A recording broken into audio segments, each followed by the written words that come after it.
सत्यात्मकं त्वं शरणं प्रपन्नः। ये प्रभु आप सभी लोगों में आपकी ही जय जय हो, क्योंकि संसार में और कोई देवता नहीं है जिसकी पूजा किया जाए।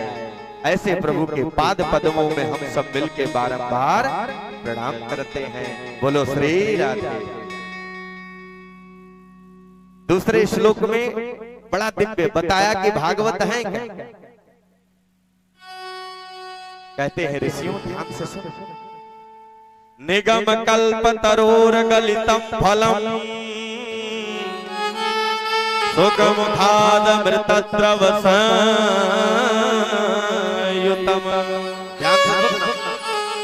भागवत क्या है? वेदों का पका पकाया हुआ फल है श्रीमद् भागवत। नितराम गमयत सनिगमो वेद है, वेदों का ही पका पकाया हुआ फल है श्रीमद् भागवत। तो किसी ने व्यास जी से कहा महाराज एक बात बताओ, अगर ऊंचे वृक्ष से फल गिरा होगा तो फल फट जाएगा, बिलबिला हो जाएगा, तो मजा नहीं आएगा। व्यास जी ने कहा फल फटा नहीं। क्यों? क्योंकि सीधा वृक्ष से नहीं गिरा है। डालीयाम शिष्यस्य प्रशिष्यस्य शाखायाम धरा अवतरत। देखो ये बड़ी गूढ़ चीज है, जब ध्यान से समझोगे तभी आनंद मिलेगा, और जब तक दूल्हा सरकार नहीं आएंगे तब तक आनंद नहीं मिलता। इसलिए ये जो बात बता रहे बड़ी गूढ़ चीज है। व्यास जी कहते हैं फल फटा नहीं है, उसकी गारंटी मैं लेता हूं। बोले कैसे? बोले सबसे पहले भगवान नारायण की डाली से लटका तो ब्रह्मा जी की डाली पे अटका, और जैसे ब्रह्मा जी की डाली से लटका तो नारद जी की डाली पे अटका, और जैसे ही नारद जी की डाली से लटका तो खिन्न मना बैठे वेद व्यास जी महाराज की डाली पे अटका, और जैसे वेद व्यास जी महाराज की डाली से लटका तो सुखदेव जैसे परमहंस की डाली पे अटका, और जैसे ही महाराज सुखदेव बाबा की डाली से लटका तो ऐसे ही परीक्षित जी के भांति बैठे श्री परीक्षित जी महाराज 88,000 श्रोताओं को ये भागवत की कथा मिली। तो फल फटने का कोई चांस ही नहीं, इसलिए फल फटा नहीं। किसी ने पूछा महाराज वो सब बात ठीक है, मान लेते हैं आपका फल फटा नहीं, पर अगर खट्टा निकल गया तब, खट्टा हो गया तब? व्यास जी कहते हैं भैया उसकी भी गारंटी मैं लेता हूँ, फल खट्टा नहीं। क्यों?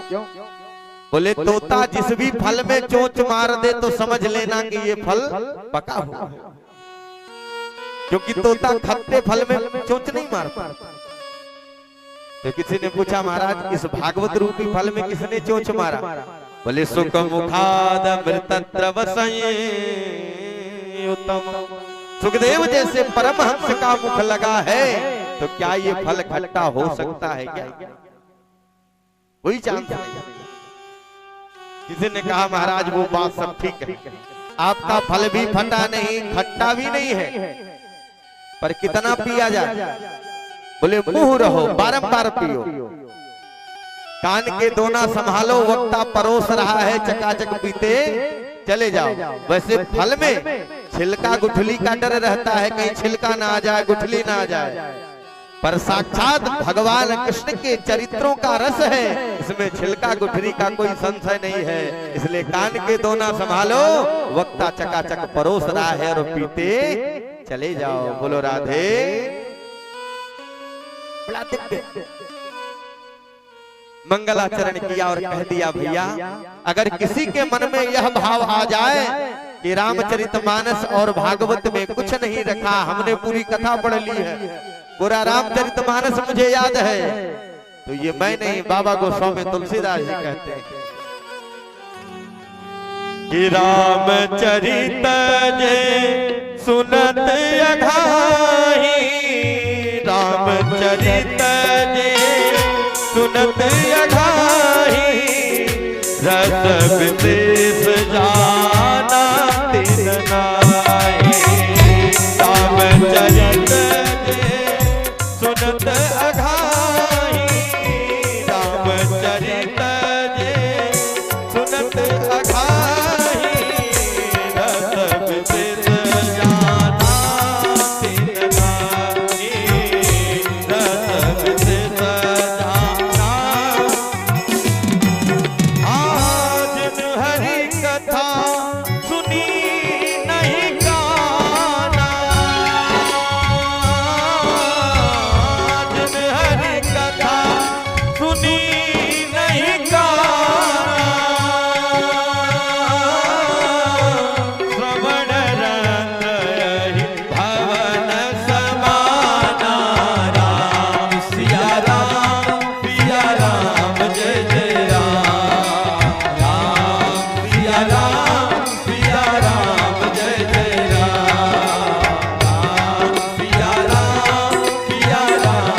बता दिया भैया, जिसके मन में ऐसा भाव आ जाए तो समझ लेना कि पाप का घड़ा इसका भरने वाला है। एक बार दोनों हाथ उठा के बोलो श्री राधे। बीच बीच में बोलते रहो। पूछो क्यों? मैंने कल भी आपसे निवेदन किया था, भोजन जब ज्यादा हो जाए तो एक हाजमा की गोली ले लो, भोजन सब ठीक हो जाए। उसी तरह से जब कथा ज्यादा होने लगे, आपको ऐसा लगे कि अब निद्रा देवी आने वाली है, तो राधे राधे बोल दोगे तो कथा सब बैठ जाए। ये इसकी विशेषता, इसलिए राधे राधे बीच बीच में बोलते रहिए। बोलो भाव से श्री राधे। अनुभव पर श्री सूत महाराज सौनक आदि ऋषियों को ये अमृतमयी श्रीमद् भागवत की कथा सुना रहे हैं, श्रवण कर रहे हैं। सौनक जी हाथ जोड़ करके प्रश्न करते हैं, महाराज बताइए मानव जीवन का क्या उद्देश्य है, क्या लक्ष्य? ध्यान से सुनना इस बात। मानव जीवन का क्या उद्देश्य है, क्या लक्ष्य है? भोजन करना, भोग विलास करना, सोना, क्या इसी के लिए मनुष्य तन मिला या कुछ और उद्देश्य? सूत जी महाराज हंस पड़े, बोले ऋषियों तुमने बड़ा ही सुंदर प्रश्न किया। मानव जीवन का एक ही उद्देश्य है सज्जनों कि भगवान के चरणों में प्रेम हो। अगर प्रेम नहीं है तो पूरा जीवन बेकार है। इसलिए भगवान से प्रेम करो, संसार से नहीं, भगवान से प्रेम करो। पर प्रेम करते जरूर हैं, पर दिखावा ज्यादा रहता है, प्रेम कम रहता है। भगवान भक्ति तो हम सब करते हैं, प्रेम भी भगवान से खूब करते हैं, पर दिखावा ज्यादा रहता है, काम कुछ कम रहता है। माताएं कैसी भक्ति करती इनकी जरा सुन लो, उसके बाद भैया लोगों को कैसे भक्ति करते इनकी भी बता। सावन का महीना आया कि एक लोटा जल लिया और एक मुट्ठी बतासा और लेकर के बाबा के दरबार में पहुंची। बाबा के ऊपर बतासा ठुस करके एक लोटा पानी चढ़ा दिया। बाबा ले।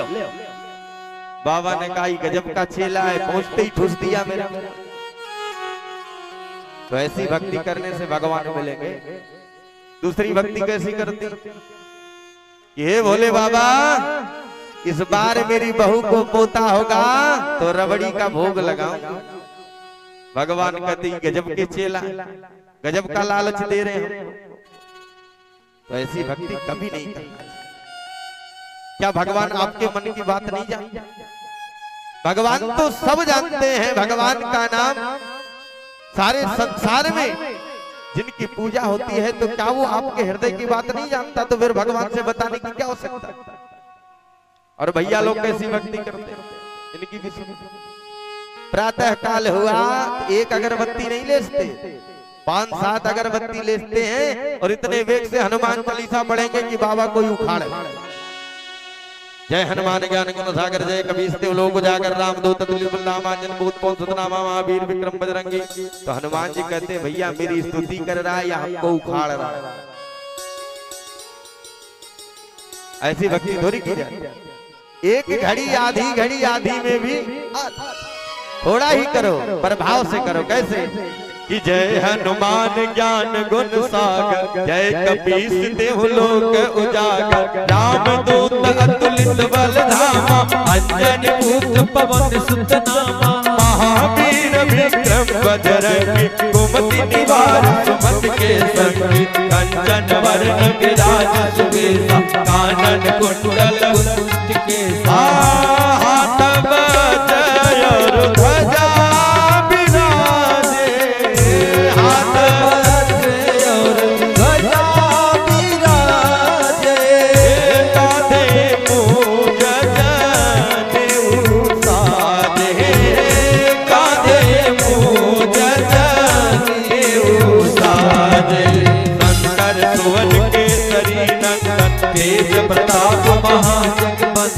विद्यावान गुणी अत्यचार काम काज करने को।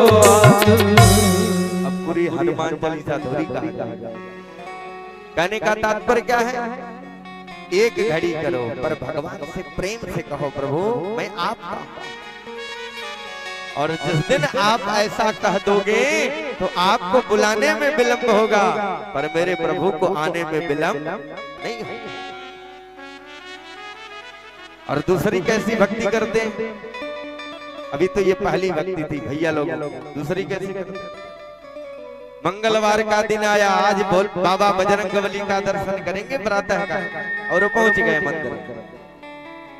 मंदिर में पहुंचे, चप्पल जूता एक तरफ निकाल करके मंदिर में प्रवेश करें और हाथ जोड़ करके बड़ी प्यारी स्तुति करते हैं, बाबा बजरंगबली इस बार मगदल के लड्डू का भोग लगाऊंगा, और बड़ी प्यारी स्तुति करते हैं कि त्वमेव माता च पिता त्वमेव। और तुरंत दृष्टि कहां चली गई, कहीं मेरा जूता चप्पल तो नहीं चला गया। और त्वमेव बंधो च सखा त्वमेव। बजरंगबली कहते भैया माता तो हमको कह रहा है, पर पिता तो बदल दे रहा। जब ऐसी भक्ति करोगे तो भगवान मिलेंगे। भगवान की भक्ति एक पल करो, पर भाव से करो। भगवान की भक्ति अहित की होनी चाहिए, कोई निष्कपट होना चाहिए, निश्चल होकर के करना चाहिए। पर ऐसी भक्ति जिस दिन आ जाएगा, माय बाप पूरी गारंटी के साथ कहता हूं, उस दिन आपका कल्याण हो जाएगा। बोलो राधे। इसलिए भगवान से प्रेम करो, और कल्याण का कोई दूसरा रास्ता नहीं है। क्योंकि संत कहते हैं भैया कि जो करते रहोगे, अरे भजन धीरे धीरे, तो क्या होगा? क्योंकि बिना फायदे के कलयुग में काम नहीं होता। अरे भजन धीरे धीरे तो मिल जाएगा वो सजन, धीरे धीरे मिल जाएगा वो सजन, धीरे जो करते रहोगे भजन धीरे धीरे, भजन धीरे धीरे मिल जाएगा सजन, धीरे धीरे मिल जाएगा वो सजन, धीरे धीरे। दोनों हाथ उठा के क्या बात है, जाओ।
जब सबरी मैया ने भगवान को प्राप्त कर लिया, ध्रुव जी महाराज ने भगवान को प्राप्त कर लिया, तो क्या हम आप नहीं प्राप्त कर सकते?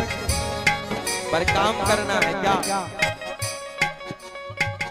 कोई काम दुनिया में मुश्किल नहीं है, कोई काम दुनिया में मुश्किल नहीं है, कोई काम दुनिया में मुश्किल नहीं है, कोई काम दुनिया में मुश्किल नहीं है, मुश्किल नहीं है, मुश्किल नहीं है। जो करते रहो, जय हो, जो करते रहोगे रतन धीरे धीरे, यतन धीरे धीरे मिल जाएगा वो रतन धीरे धीरे, मिल जाएगा वो रतन धीरे धीरे। जो करते रहोगे भजन धीरे धीरे, भजन धीरे धीरे।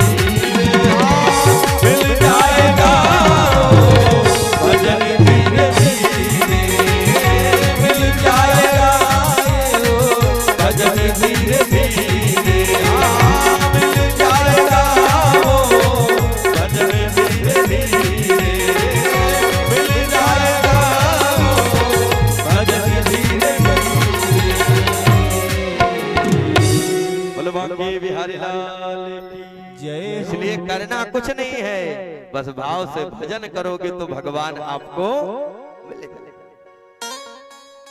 पर यही नहीं करना चाहता, क्योंकि हाय हाय के चक्कर में दिन रात दौड़ रहे हैं, तो फिर भजन कब होगा। प्रातः काल हुआ, गाड़ी स्टार्ट कहाँ, बोले हाय के चक्कर में, कहाँ मिल जाए, किसका मिल जाए। सायंकाल हुआ, फिर आए, भोजन किए, भोग विलास किए, खर्राटे मार करके सो गए। फिर प्रातः काल हुआ, फिर भागे, तो फिर भजन कब करोगे। इसलिए जो करते रहोगे भजन धीरे धीरे, तो मिल जाएगा वो सजन। सौनक जी ने पुनः प्रश्न किया श्री सूत जी महाराज से, महाराज एक प्रश्न है। क्या? परीक्षित जी महाराज तो क्षत्रिय थे, जिनमें तीनों गुण था, सतोगुण, रजोगुण, तमोगुण। और सुखदेव बाबा परमहंस थे, तो सुखदेव बाबा परमहंस थे तो भागवत की कथा किसी परमहंस को सुनाते, फिर परीक्षित जी को भगवान की कथा क्यों सुनाने लगे। सूत जी हंस पड़े, ऋषियों ये परीक्षित जी कोई साधारण नहीं। बोले महाराज कृपा करके बताइए ना कि परीक्षित जी का जन्म कैसे हुआ। तब श्री सूत जी महाराज परीक्षित जी के जन्म की कथा सुनाते हैं। कहते हैं सुनो। बोले यदा मृधे कवरव जयाना वीरे सथो वीर गते सो।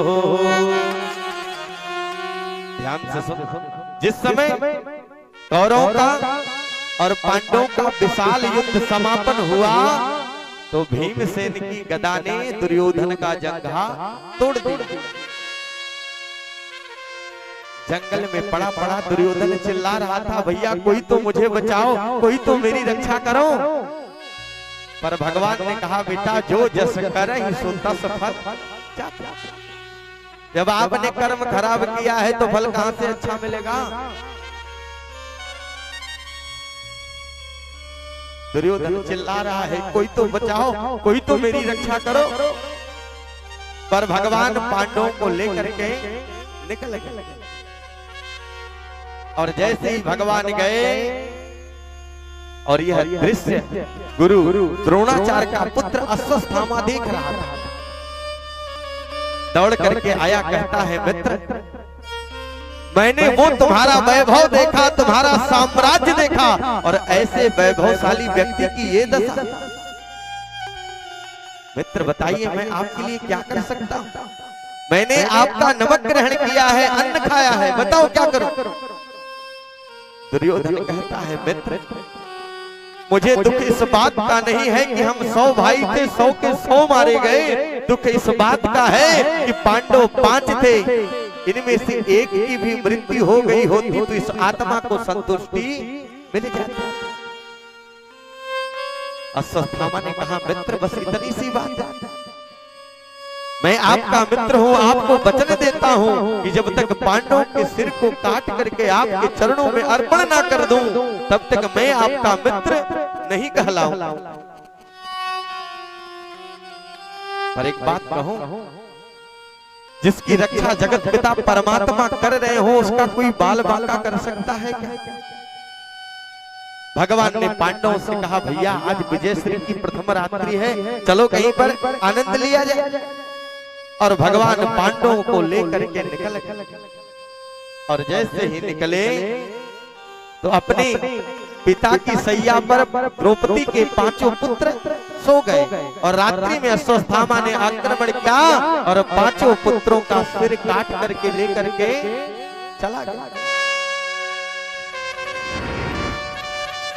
जैसे गया, दूर से यह देखा तो एकदम दिक्कत हो गया, मित्र अगर मित्र हो तो तुम्हारे जैसे। पर जैसे जैसे नजदीक आता गया, दुर्योधन देखा तो रोने लगा, मित्र तूने ये क्या कर दिया। अरे ये पांडव नहीं है, ये तो पांडव के पुत्र हैं, और इनसे हमारा कोई दुख नहीं था। अरे इनको मार करके तूने मेरे कुल में पानी देने वाला भी नहीं छोड़ा। ये दुष्ट तुमने ये क्या कर दिया। इतना कह करके दुर्योधन ने अपने शरीर को वहीं पर त्याग दिया। जैसे ही त्यागा और इधर जैसे ही प्रातः काल हुआ, द्रौपदी मैया अपने पुत्रों को जगाने गई और जैसे ही जगाने गई महाराज कक्ष में पहुंची, पुत्रों के सिर को देखा, धड़ को देखा तो एकदम छाती पीट पीट करके रोने लगी। अरे भैया कोई तो बताओ, अरे कोई तो बताओ, मेरे पुत्रों को ये दशा किसने किया?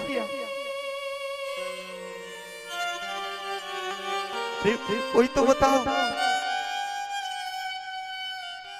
क्योंकि माता शिशु नाम निधनम सुताना निसम्य घोरम परिताप्यमान।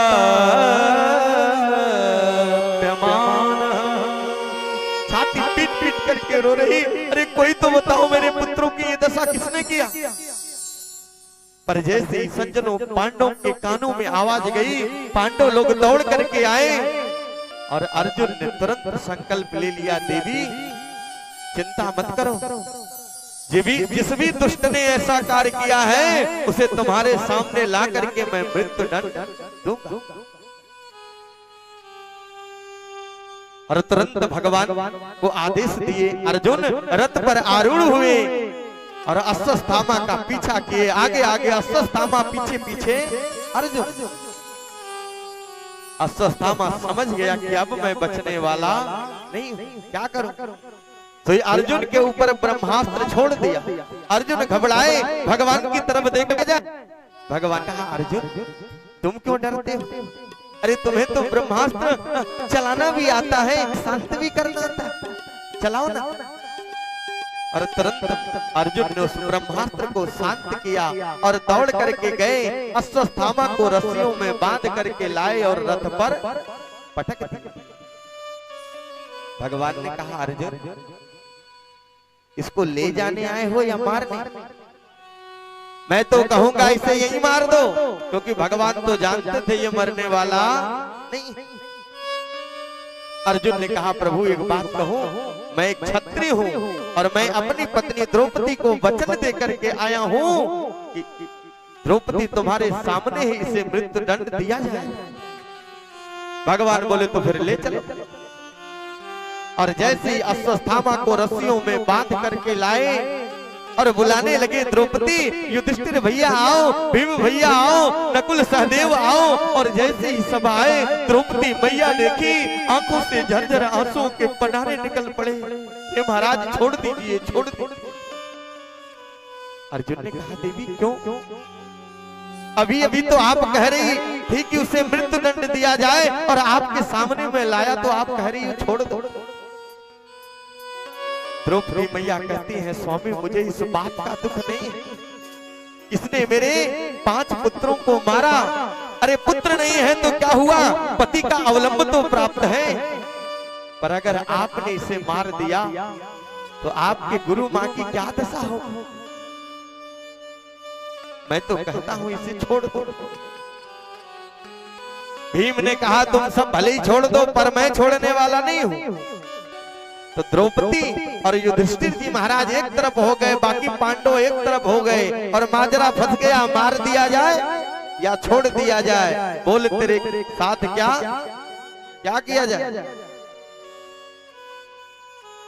भगवान दूर खड़े थे। भगवान ने कहा, जब अपने राम से कोई पूछ नहीं रहा तो बिना मतलब के क्यों उत्तर दे? अर्जुन आए भगवान के पास, बोले प्रभु प्रणाम। भगवान बोले खुश रहो, क्या बात है?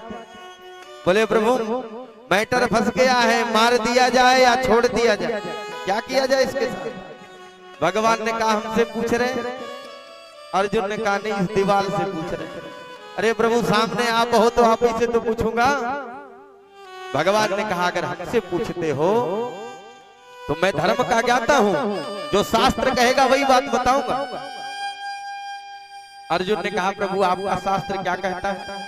भगवान बोल पड़े, अर्जुन कि ब्रह्म बंधुर न हन्तव्यम आतताई वधारण। हे अर्जुन, ब्राह्मण का पुत्र कितना भी निंदनीय, कितना भी पतित कार्य कर दे, पर उसका कभी भी वध करना नहीं चाहिए। और आतताई कोई भी हो उसे छोड़ना नहीं चाहिए। आतताई का मतलब जो छोटे छोटे बच्चों का वध करता है उसे आतताई कहते हैं। अर्जुन ने कहा प्रभु तो मेरा प्रश्न जहां का तहां रह गया। हमने पूछा मार दिया जाए कि छोड़ दिया जाए और आपने हमसे ही प्रश्न कर दिया कि ब्राह्मण के पुत्र का वध नहीं करना चाहिए, आतताई हो तो छोड़ना नहीं चाहिए, तो फिर किया क्या जाए।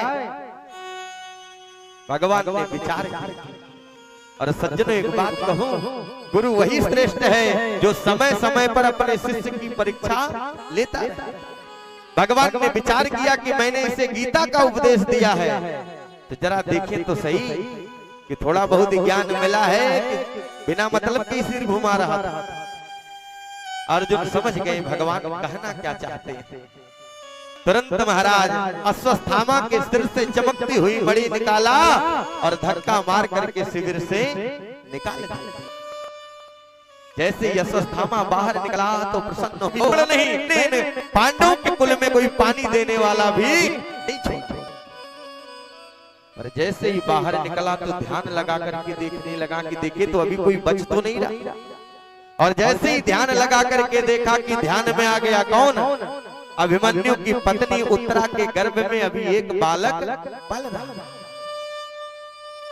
तो सज्जनों भागवत में आया है जो ब्रह्मास्त्र अर्जुन के ऊपर छोड़ा था उसी ब्रह्मास्त्र का ध्यान करके उत्तरा के गर्भ की तरफ छोड़ दिया।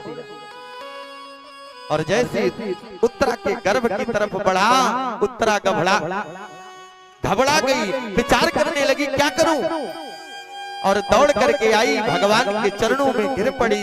भगवान तुरंत संभल गए कौन, और उठा करके देखे तो कुलवधू उत्तरा देवी। क्या बात है। उत्तरा कहती है प्रभु मेरे इतने बड़े बड़े ससुर खड़े हैं पर आज आपके अलावा मेरी कोई रक्षा कर नहीं सकता, क्योंकि जब ये अपनी पत्नी की रक्षा नहीं कर पाए तो हमारी रक्षा क्या करेंगे। भगवान समझ गए कहना क्या चाहती है। औंठे के बराबर रूप धारण किए और उत्तरा के गर्भ में प्रवेश कर गए। जाकर के ब्रह्मास्त्र को शांत किए और भगवान निकल गए। बोलो भक्त वत्सल भगवान की जय हो। परीक्षित जी महाराज टुकुर टुकुर देख रहे थे, मैं तो पहले ही मेरा रिजर्वेशन है, ये दूसरा कौन आ गया।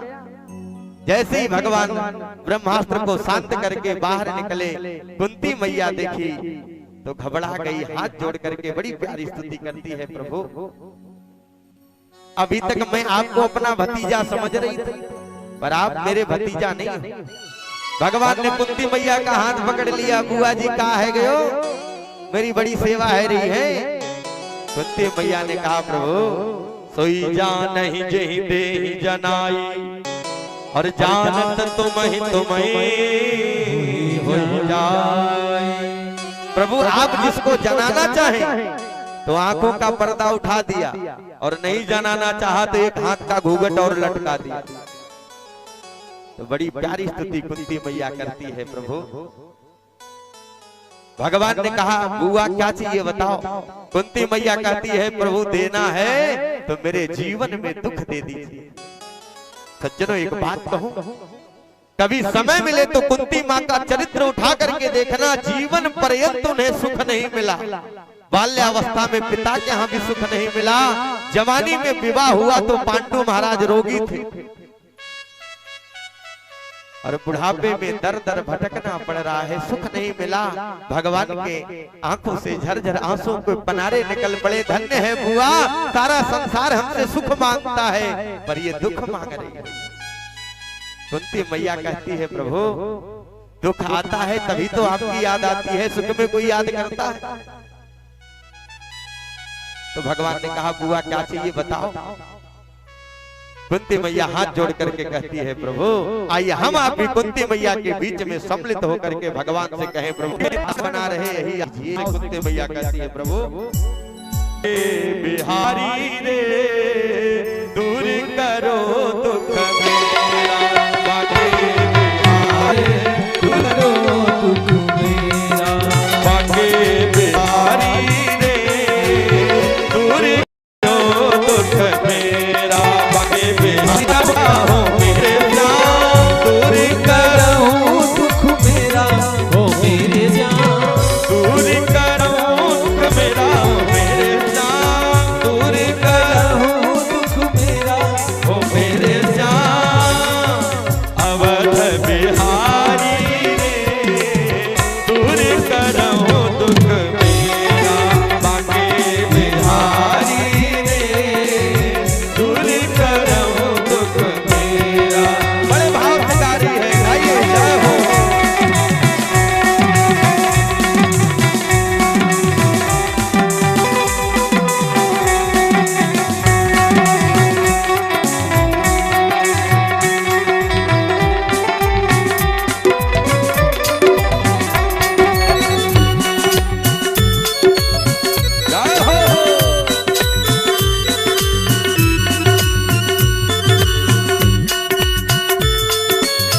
बोले बुआ कहा है गयो, काहे के लिए मेरी स्तुति कर रही है?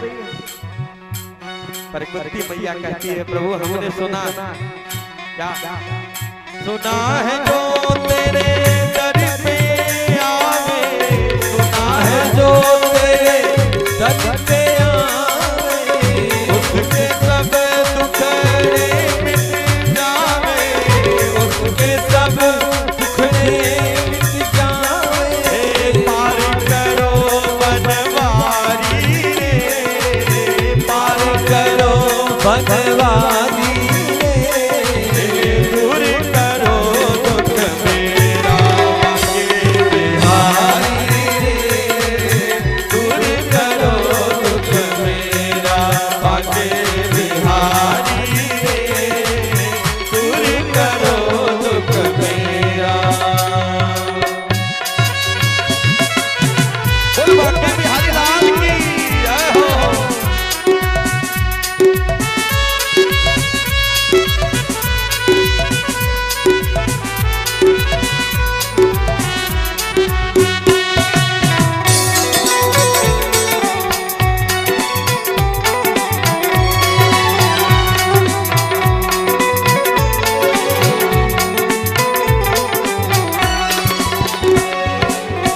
भगवान ने पूछा बुआ कहा है गयो, काहे के लिए इतनी स्तुति कर रही है मेरी? कुंती मैया कहती है प्रभु मैं आपको जान गई, आप मेरे भतीजा नहीं हो, साक्षात परमात्मा। तो भगवान ने पूछा मैया बुआ क्या चाहती है? कुंती मैया कहती है प्रभु सबरी अहिल्या गणिका नारी, सबरी अहिल्या गणिका नारी, सबको तूने पार उतारी, सबको तूने पार उतारी, आई शरण बिहारी रे, आई शरण बिहारी रे, दूर करो दुख मेरा के बिहारी रे, दूर करो दुख मेरा के बिहारी रे, दूर करो दुख मेरा।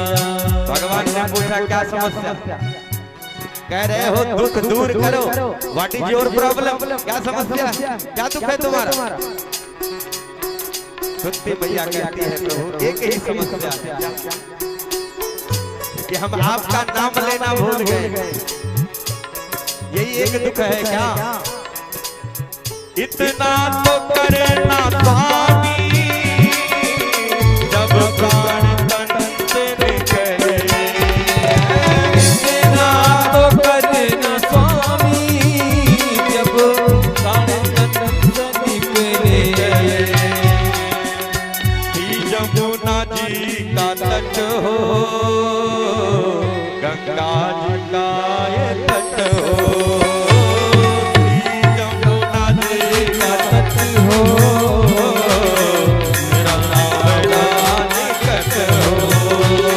हाँ गोविंद जल्दी आना, नहीं हमको भूल जाना, गोविंद जल्दी आना, कहीं हमको भूल न जाना, बाके बिहारी रे, दूर करो दुख मेरा बाके बिहारी रे, दूर करो दुख मेरा बाके बिहारी रे, दूर करो दुख मेरा बाके बिहारी रे, दूर करो दुख मेरा बाके बिहारी रे, दूर करो दुख मेरा बाके बिहारी रे, दूर करो दुख मेरा, दूर करो दुख मेरा, दूर करो दुख मेरा, दूर करो दुख मेरा।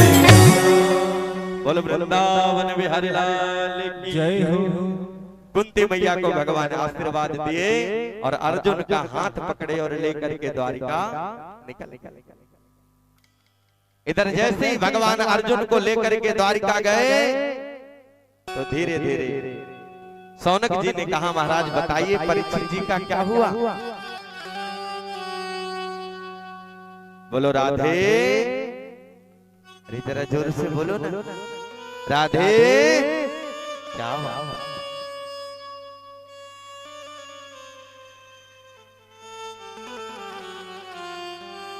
फिर सूत जी कहते हैं ऋषियों कालांतर में परीक्षित जी का जन्म हुआ तो भगवान की कृपा से इनका जन्म हुआ था, इसलिए इनका नाम पड़ा विष्णु राध। पर महाराज ये जिसकी गोद में जाते उसी को टुकुर टुकुर देखते, ये वही तो नहीं है जो मेरी माँ के गर्भ में गया था।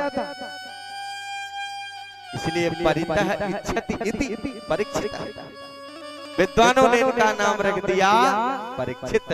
बोलिए परीक्षित जी महाराज की। जैसे ही परीक्षित जी का जन्म हुआ विद्वान लोग आए, बड़ा सुंदर सुंदर बात बताए महाराज युधिष्ठिर, ये राजा जनक जैसा दानी होगा, भीमसेन जैसा बलवान होगा, बड़ा प्रतापी होगा।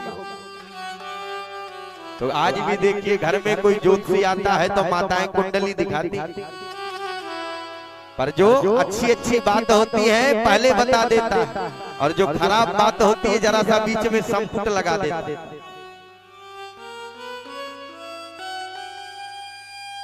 क्योंकि महाराज जब सती जी का हिमाचल के यहाँ जन्म हुआ तो नारद जी महाराज पहुंचे, और हिमाचल जी ने सती जी की कुंडली पार्वती जी की कुंडली दिखाई और पूछ दिया महाराज बताइए ना मेरी बेटी को कैसा वर मिलेगा।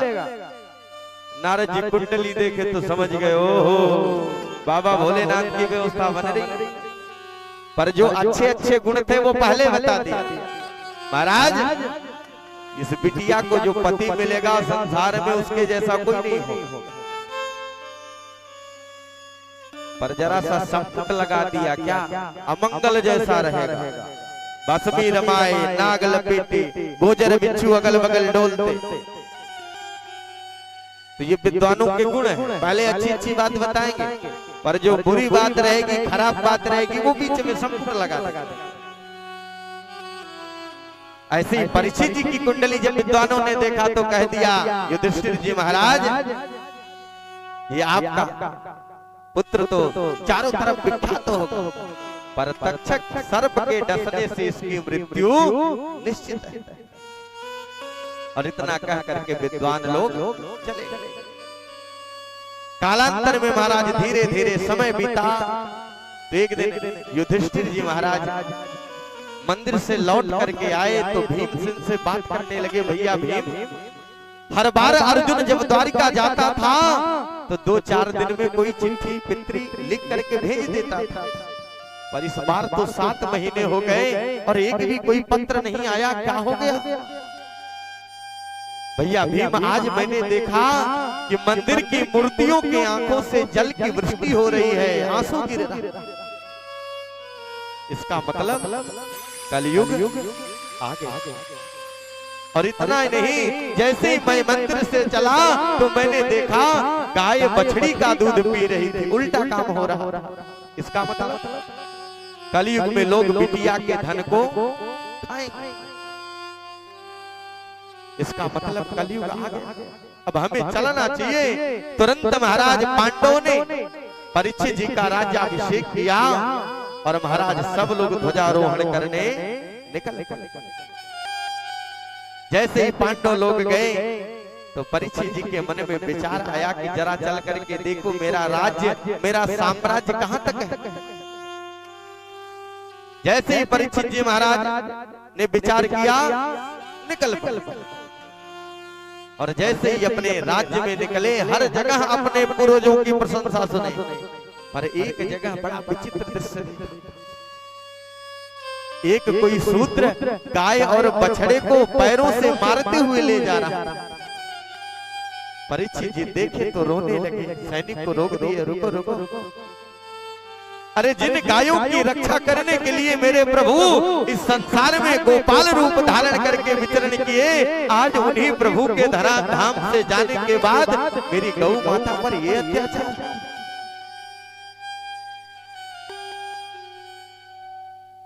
गाय बछड़े से प्रश्न कर रही, बछड़ा गाय से प्रश्न कर रहा है, माँ आप क्यों रो रही? क्या भगवान हमें आपको छोड़ करके चले गए इसलिए रो रही? गाय कहती है, बेटा आप तो सब जानते हो फिर भी पूछ रहे। अपने हृदय की बात गाय आज संसार को बता रही है, हमें आपको बता रही है। कहती है, बेटा मैंने कभी भी जात बिरादरी नहीं देखा कि ये हिंदू है, ये मुस्लिम है, ये सिख है, ये ईसाई है, मैं सिर्फ हिंदुओं को दूध पिलाऊंगी। मैंने किसी में भी जात बिरादरी नहीं देखी। मैंने सबको समान रूप से दुग्ध पान कराया, सबको माँ जैसा प्यार दिया, और आज कलयुग में मुझे लोग कसाई के हाथों बेच दे रहे। महाराज कसाई क्या देगा? 10,000 देगा, 20,000 देगा? क्या आप अपनी बेटी का विवाह कर लेंगे या मकान बनवा लेंगे 20,000 में? जब तक मुझ में हिम्मत थी मैंने अपने पुत्रों को दूध पिलाया, और आज मुझ में हिम्मत नहीं रही तो मुझे कसाई के हाथों बेच दे। गाय रो अपने हृदय की बात बता रही है। गाय कहती है, बेटा कोई कितना बड़ा भी डॉक्टर होगा ना, जन्म के समय माँ की मृत्यु हो जाए तो यही कहेगा इसे गाय का दूध पिला। अरे मैंने उन पुत्रों को जीवन दान दिया, आज वही पुत्र मुझे कसाई के हाथों बेच दे रहे। पर पता है कसाई क्या करता है? 7 दिन तक खौलता हुआ पानी शरीर पे डालता। गाय कहती है, मैंने इनके पास कुछ नहीं था तो मुझे छोड़ देते, मैं रोड के पत्थर बीन करके, पत्ते बीन करके, झूठे मीठे बीन करके अपने जीवन को यापन कर लेती, पर आज मुझे कसाई के हाथों बेच दे रहे। कब मैंने इसे कहा कि मुझे पशु आहार लाके खिलाओ, हरा चारा ला करके खिलाओ? अरे तेरे में हिम्मत नहीं थी तो बेटा मुझे कसाई के हाथों क्यों बेच दिया? मुझे छोड़ देता, मैं रोड के पत्ते बीन करके, घर का जूठा मीठा खा करके अपने जीवन को यापन कर लेती, पर तूने मुझे कसाई के हाथों बेच दिया। और 7 दिन तक महाराज खौलता हुआ पानी कसाई डालता है। गाय चिल्लाती है, अरे भैया कोई तो मुझे बचाओ, कोई तो मेरी रक्षा करो। पर हम इतने माया से ग्रसित हैं कि गाय माता पर ध्यान नहीं दे रही। पर एक बात कहूं, लोग मृत्यु के बाद, मृत्यु के समय कहते हैं ना कि गौ दान कर दो, गौ दान कर दो। क्यों कहते हैं? गरुड़ पुराण कभी अवसर मिले तो पढ़िए।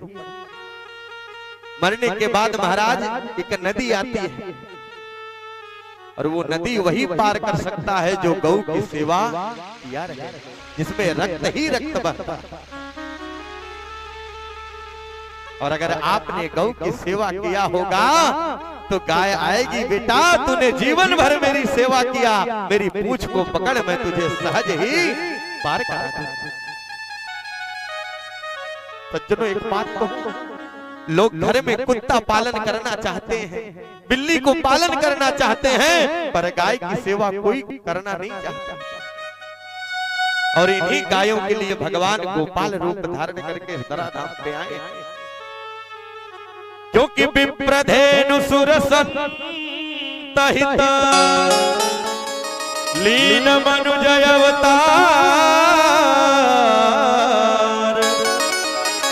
निज इच्छा निर्मित तनो मायापति गोपाल। आज जिन गायों के लिए मेरे प्रभु गोपाल रूप धारण किए, आज उन गायों की इस कलयुग में ये दशा है महाराज।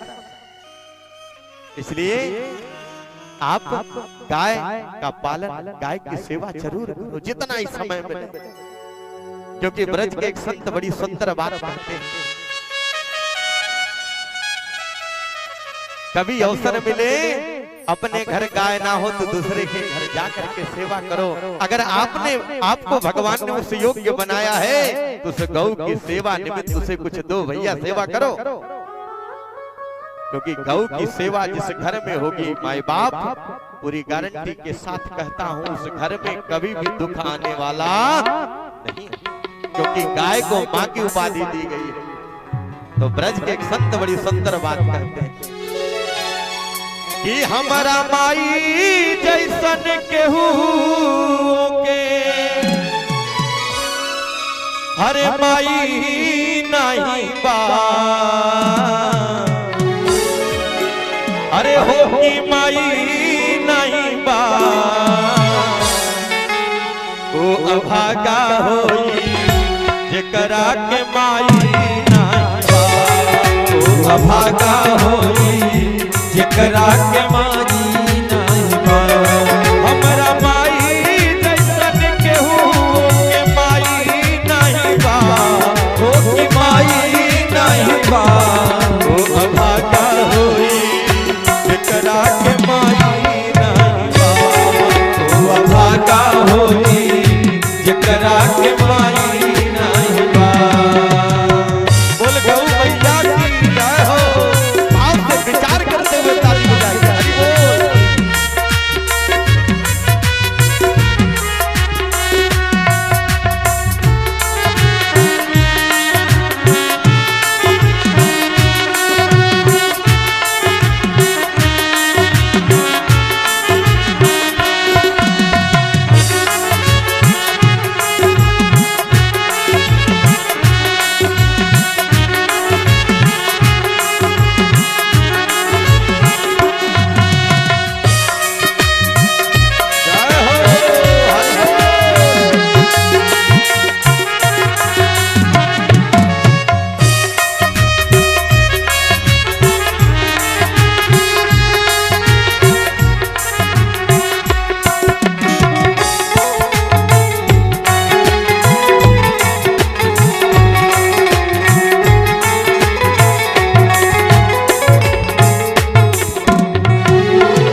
माँ के ऋण से कोई ऋण हो सकता? छोटा सा बच्चा होता है, मलमूत्र त्याग देता है, तो आपने माँ को कर्ज नहीं दिया, पर ये माँ की ममता है, अपने गीले में हो जाती है, उस पुत्र को सूखे में कर देती है। मेरे फूल जैसे छोरा को कुछ हो ना, और आज उस माँ का हम अपमान कर रहे हैं, तो सत्य समझाते हैं भैया। नन में से माई हमके दुधवा पियावे, नन में से माई हमके दुधवा पियावे, दुधवा पियावे माई लोरिया सुनावे, दुधवा पियावे माई लोरिया सुनावे, ओकरे दुधवा जैसन कोनो,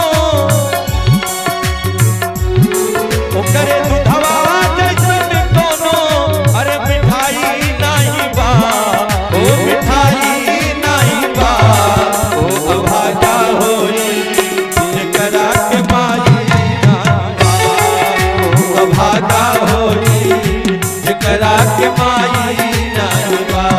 बोल गौ मैया की जय हो। हरि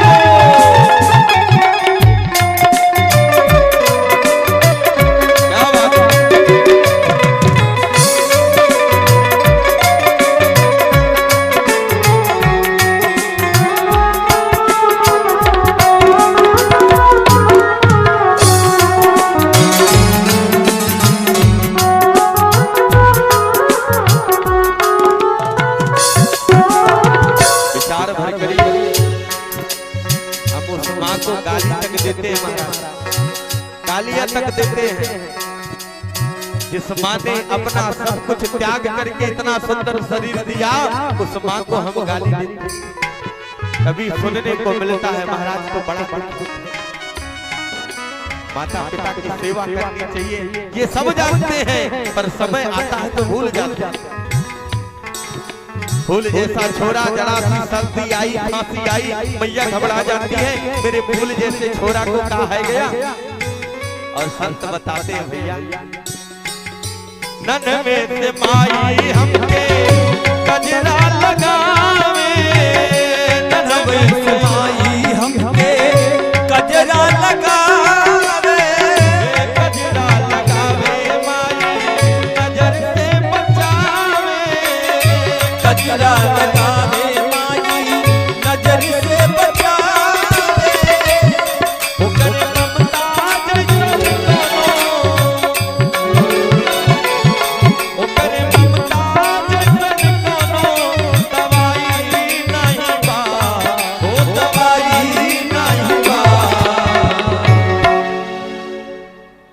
पास माँ है न सेवा किए हो तो आज से सुन लो, सेवा करनी है। और जिनके नहीं है वो हाथ जोड़ करके कहिए माँ अगर हमसे जीवन में कुछ अपराध हुआ हो तो हम तो पुत्र हैं, हमें क्षमा करो। तो भाव से दोनों हाथ जोड़ करके उस माँ से कहिए माँ जियो करे दुधवा जैसे कोनो दवाई नहीं बा ओ आगा होई जकरा के माई आगा होई जकरा के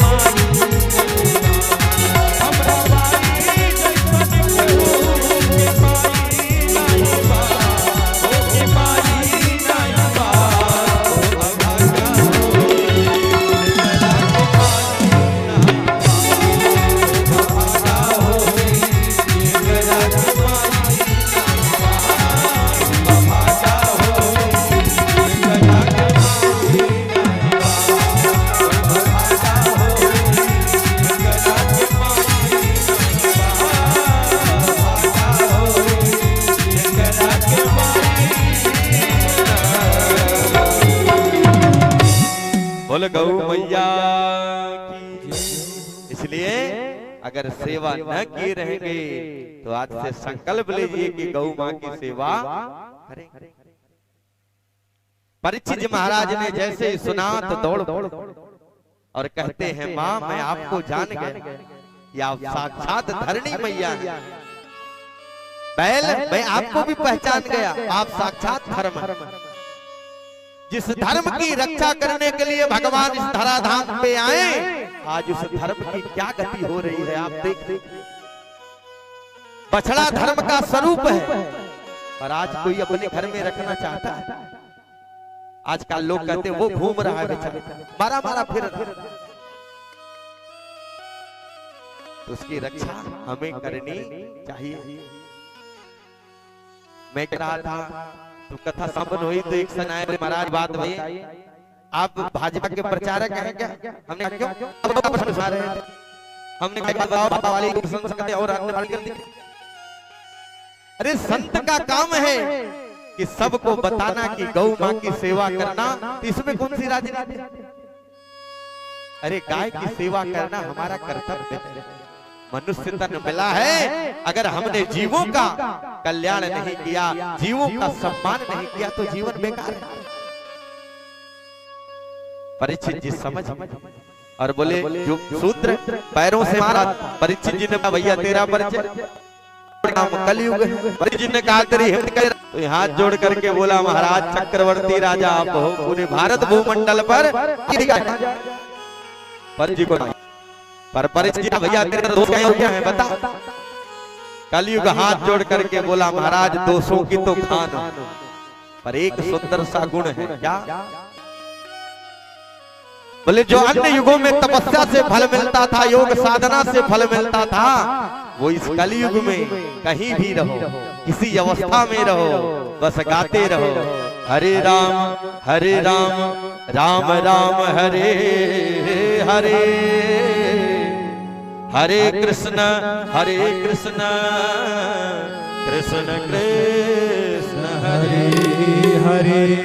अब इससे सरल उपाय हो सकता है, कहीं भी रहो, किसी अवस्था में रहो। लोग कहते हैं महाराज हम तो नहाए नहीं हैं, तो क्या जो नहाए हैं वही भगवान का नाम ले सकते? जो कोमा में भरती है उनके लिए नहीं है। ये मंत्र का महाराज प्रभाव है।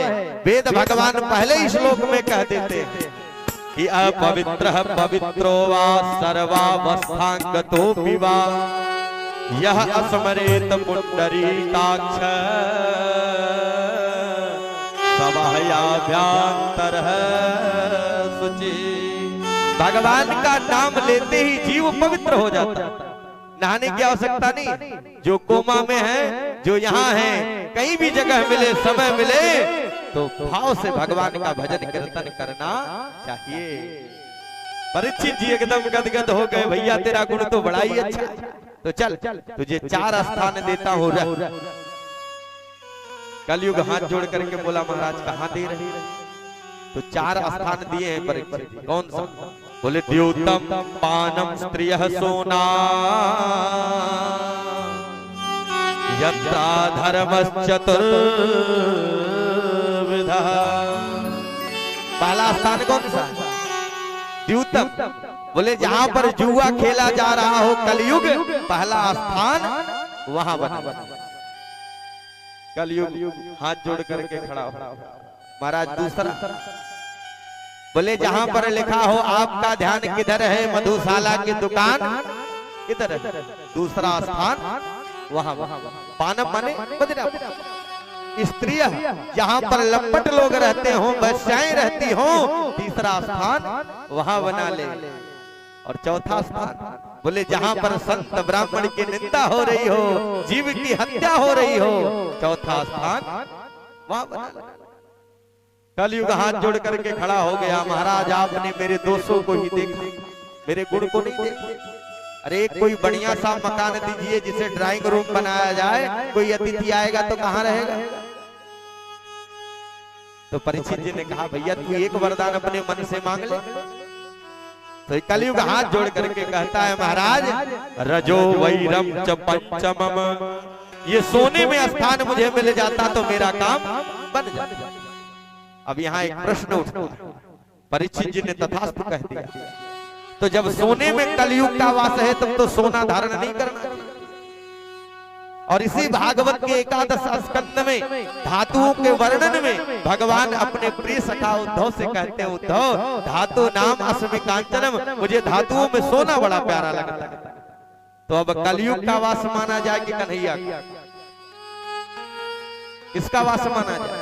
तो बाबा गोस्वामी तुलसीदास जी से इसका निर्णय कराया गया। बाबा निर्णय करें, बाबा ने निर्णय कर दिया भैया अन्न में महादोष, पर ठाकुर जी का भोग लग गया तो वही अन्न बन गया प्रसाद। जल में महादोष, पर अगर ठाकुर जी का अभिषेक हो गया तो वही जल बन गया चरणामृत। तो बाबा ने उसका निर्णय किया क्या कि तुम ही निवेदित भोजन करही और प्रभु प्रसाद पटभूषण धरही।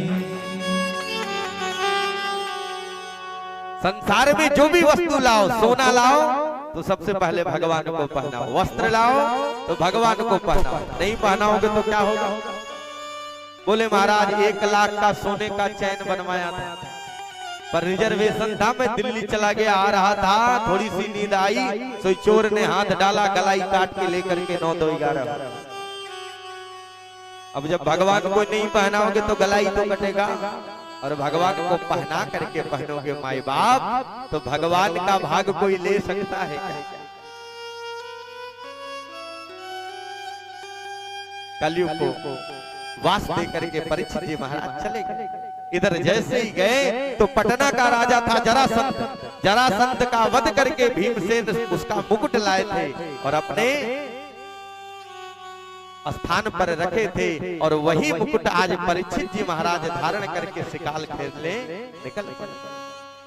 जैसे ही शिकार खेलने निकले महाराज तो दिग्भ्रमित हो गए। इधर सोने में कलयुग को वास दे रहे, दूसरी तरफ सोना पहन रहे, और जैसे ही सोने का वास दिया जंगल में भ्रमण करने निकले और दिग्भ्रमित हो गए, रास्ता भूल गए और विचार करने लगे क्या करूं, कहां जाऊं। पर एक अचानक समीक जी की कुटिया देखी। समीक जी की कुटिया देखते ही परीक्षित जी ने आवाज लगाया, अरे महाराज कोई है, मुझे भूख लगी है, प्यास लगी है। पर समीक जी महाराज ध्यान लगा करके बैठे, पर संत जब ध्यान लगाते हैं तो श्वास को खींच लेते हैं। परीक्षित जी को लगा ये बाबा मेरी सेवा करने के लिए आंख बंद करके बैठा, नकली बाबा है। तो ये अपने तीर से परीक्षा के लिए मरा हुआ सर्प उठाया और समीक जी के गले में डाल दिया। तो बाबा भी असली और समाधि भी असली, और डाल करके चले गए। पर एक बात बताई, जैसे ही डाल करके गए तो गौरमुख नाम का एक शिष्य था, दौड़ करके आया। समीक जी के पुत्र का नाम था श्रृंगी। श्रृंगी तुम यहाँ खेल रहे, तुम्हारे पिता का परीक्षित जी ने अपमान। जैसे ही सुना एकदम आग बबूला हो गया। गंडकी नदी में स्नान कर रहा था, जल लिया और परीक्षित को श्राप दे दिया है। राजन, जिन तेरे पूर्वजों ने सदैव संतों के रज को अपने सिर पे धारण किया, आज उन्हीं पूर्वजों के जाने के बाद तूने संत जाति का अपमान कर दिया। तो राजन, जिस सर्व जाति से तूने मेरे पिता का अपमान किया, जा मैं भी तुझे श्राप देता हूँ। आज के 7वें दिन उसी सर्व जाति से तेरी मृत्यु निश्चित। और जैसे ही श्राप दे करके जल छोड़े, दौड़ करके आए और अपने पिता के सामने रोने लगे। समीक जी उठे और बोले, बेटा सर्प को देख के रो रहे, ये सर्प नकली है, ये लो और फेंक। पर जैसे ही पता चला कि परीक्षित जी को मेरे पुत्र ने श्राप दे दिया, तो एकदम क्रोधित हो गए, अपने पुत्र को डांटने लगे, अरे मूर्ख तूने ये क्या कर दिया। क्योंकि परीक्षित के बाद इस सनातन धर्म में ऐसा कोई राजा नहीं होगा जो धर्म की रक्षा कर सके। तो तूने परीक्षित को श्राप दे करके बड़ा बुरा। और जितने भी आज के बाद अन्य धर्मों पर कुठाराघात नहीं होगा, अपने सनातन धर्म में बहुत कुठाराघात होगा। आज देख लीजिए अपने सनातन धर्म में कितने कुठाराघात हो रहे हैं। अपने शिष्य को भेजा जाकर के बताओ। शिष्य आया, परीक्षित को कह दिया, महाराज आज के 7वें दिन आपकी मृत्यु निश्चित है। परीक्षित जी ने मन में विचार बनाया कि मैंने संत का अपमान किया, मुझे तो अभी तुरंत शरीर को त्याग देना चाहिए। पर मेरे प्रभु की कितनी कृपा है, अब 7 दिन का समय मिला है, तो अपने शरीर को गंवाना नहीं। मैं बाप एक बात कहूं, हमारे आपके जीवन में भी 7 ही दिन है, 8वां दिन आने वाला नहीं है। क्योंकि सप्ताह में 7 ही दिन है। तो जैसे परीक्षित घर को त्याग करके आज बनाते, तो घर की चाबी देख करके हमें आपको भी यहाँ से चल देना चाहिए। परीक्षित जी महाराज तुरंत जन्मेजय का राज्याभिषेक किए, सुख तीर्थ पर पहुंचे। और जैसे ही संत विद्वानों को पता चला तो दौड़ दौड़ के आने लगे। संतों को परीक्षित जी महाराज देखे तो रोने लगे। कहते हैं, महाराज मेरा कितना सुंदर सौभाग्य है कि जिन संत जाति का मैंने अपमान किया, आज यही संत जाति मेरी रक्षा के लिए आए हैं। तो कृपा करके बताइए कि मरणासक्त जीव को क्या करना चाहिए। ध्यान से इस बात को सुनना। और ये अंतिम प्रश्न, मरणासक्त जीव को क्या करना चाहिए। और मरना सबको है, यहाँ कोई अजर अमर हो करके नहीं आया। कोई आया हो तो बताओ, कोई मरना चाहता? बोलो राधे। उदाहरण से देखो, एक बुढ़िया थी महाराज, घर में बड़ा परेशान रहती, और बहुओं ने उस बुढ़िया के ऊपर भार लाद दिया। बैठे बैठे खाती है, घर का कुछ काम भी कर लिया। बुढ़िया ने कहा क्या करूं? तो बहुओं ने कहा ये आंगन का सारा कूड़ा करकट इकट्ठा करके बाहर फेंक दिया कर। अब मरता क्या न करता। बुढ़िया को लगा अब क्या करूं, करना पड़े। तो महाराज आंगन का कूड़ा करकट इकट्ठा करती, बाहर फेंक देती। पर दुर्भाग्य एक दिन महाराज कूड़ा करकट ज्यादा हो गया और टोकरी में भटी और उठाने लगी तो टोकरी उठी ही ना। तो भगवान को कोसने लगे। हमारे जन्म के संगी साथी यार मित्र सब चले गए, पर न जाने परमात्मा मेरी क्यों नहीं सुनता। भगवान की छोड़ो, मेरी तो यमराज भी नहीं सुनता। कि यमराज जी महाराज वहीं से कहीं जा रहे थे। यमराज जी को लगा हमको किसने पुकारा। ओहो देवी जी। तो इस बुढ़िया के सामने यमराज प्रकट हो गए। देवी जी राम राम। अब बुढ़िया घबराई, ये कौन आ गया। बुढ़िया बोली भैया राम राम। कौन? यमराज ने कहा देवी अभी अभी तो आपने हमारा नाम पुकारा। बोले कौन? यमराज ने कहा देवी मैं यमराज हूँ, बताओ क्या चाहती हो।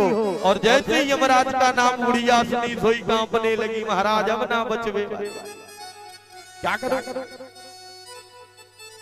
तो यमराज ने कहा देवी बताओ क्यों हमको बुला रही थी।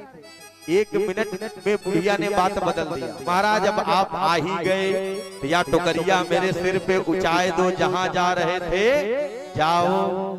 अभी तो कह रही थी कि मरना है और 1 मिनट में बात बदल दिया। महाराज हम इसलिए आपको पुकार रहे थे कि आप आ जाओ, तो या टोकरिया मेरे सिर पे उचाए दो और जहां जा रहे थे जाओ।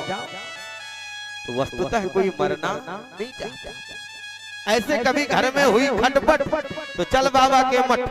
अभी जंघई स्टेशन पहुंचे नहीं कि अपने पप्पू नाती की याद आ गई। मेरा नाती मेरे साथ खाता, मेरे साथ सोता, जहां 10 बर्तन रहते खटकता रहता। और फिर चला, फिर घर वाले ताना दिए तो फिर जंघई पहुंचा, फिर आ गया। तो वस्तुतः कोई मरना चाहता और मरना सबको। क्योंकि ब्रज के एक संत बड़ी सुंदर बात कहते हैं, भैया जीवन के एक पल का भी भरोसा नहीं। भरोसा हो तो बताओ। अभी आप कथा सुन रहे, पंडाल के बाहर निकले, बोले क्या हुआ? अरे महाराज पूछो मत, राम राम हो गया। एक ब्रज के संत बड़ी सुंदर बात कहते हैं, क्या कि जिंदगी एक किराए का घर है, एक ना एक दिन बदलना पड़ेगा। जिंदगी एक किराए का घर है, एक ना एक दिन बदलना पड़ेगा। जिंदगी एक किराए का घर है, एक ना एक दिन बदलना पड़ेगा। जिंदगी एक किराए का घर है, जिंदगी एक किराए का घर है, एक ना एक दिन बदलना पड़ेगा, एक ना एक दिन बदलना पड़ेगा। और क्या होगा? वो मौत जब तुमको आवाज देगी, मौत जब तुमको आवाज देगी, घर से बाहर निकलना पड़ेगा। जिंदगी एक किराए का घर है, एक ना एक दिन बदलना पड़ेगा। बात को विचार करते हुए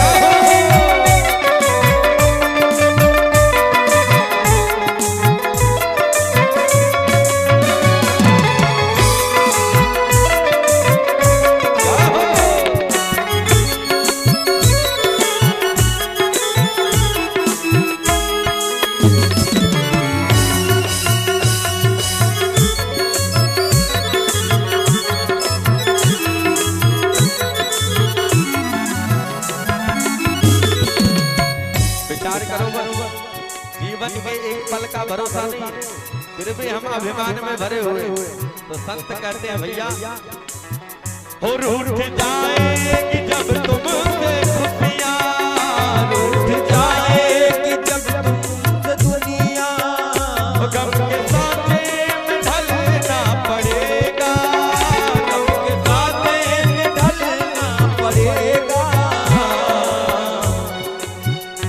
वक्त ऐसा भी आएगा नाना, वक्त ऐसा भी आएगा नाना, हमको कांटों पे चलना पड़ेगा। जिंदगी एक किराए का घर है, एक ना एक दिन बदलना पड़ेगा। विचार करके क्या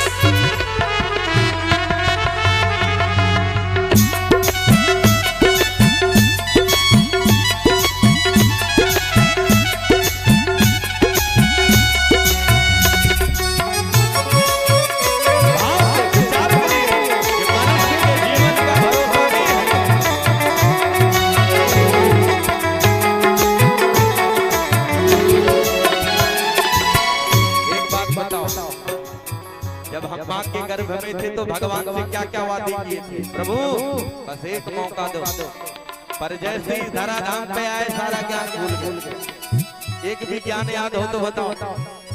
तो संत कहते हैं भैया सुनो, हो कर लो ईमान से दिल की सफाई, कर लो ईमान से दिल की सफाई, छोड़ दो तू बुराई, छोड़ दो तू बुराई, हो कर लो ईमान से दिल की सफाई, कर लो ईमान से दिल की सफाई, छोड़ दो तुम बुराई, छोड़ दो तुम बुराई,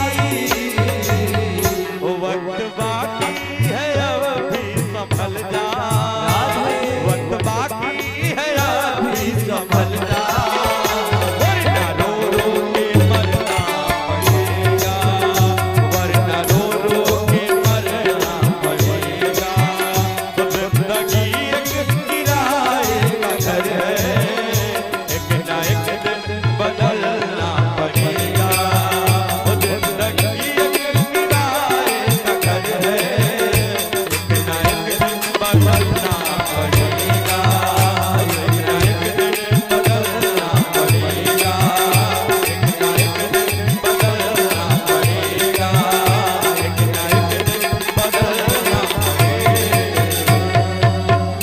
बोलो भक्त वत्सल भगवान जय जय। तो विचार करो, कभी समय मिले तो विचार करो, फिर जीवन में रोना ही पड़ेगा। अगर आपने जीवन में धर्म कर्म नहीं किया तो अंत में आपको रोना ही पड़ेगा।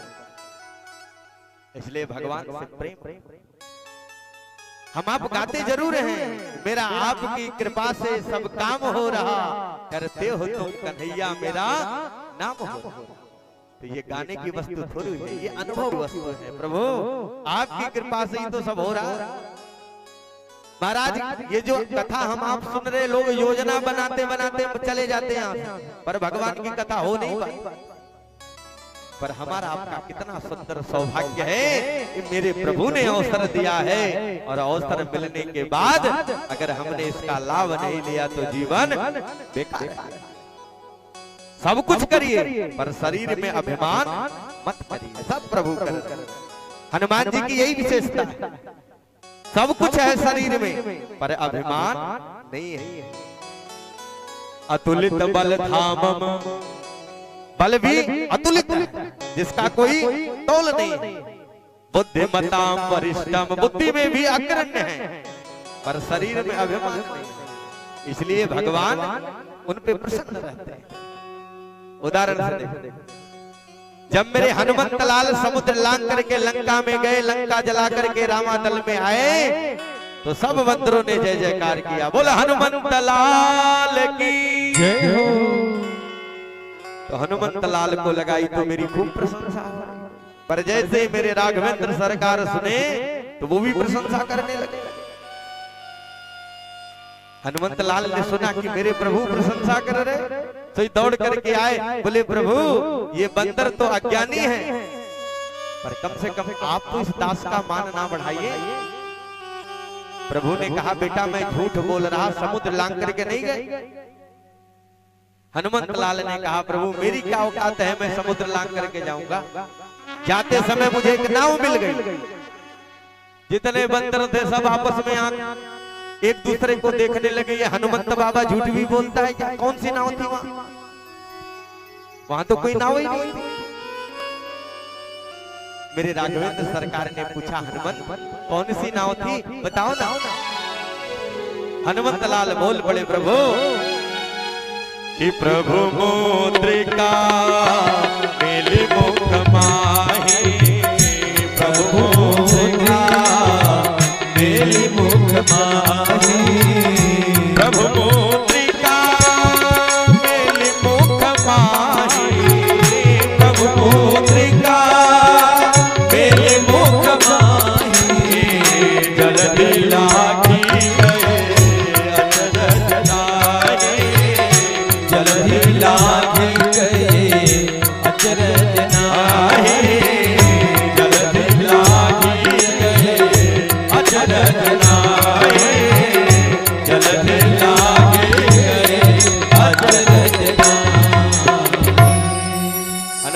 लाल ने कहा प्रभु उसमें भी हमारी कुछ विशेषता नहीं।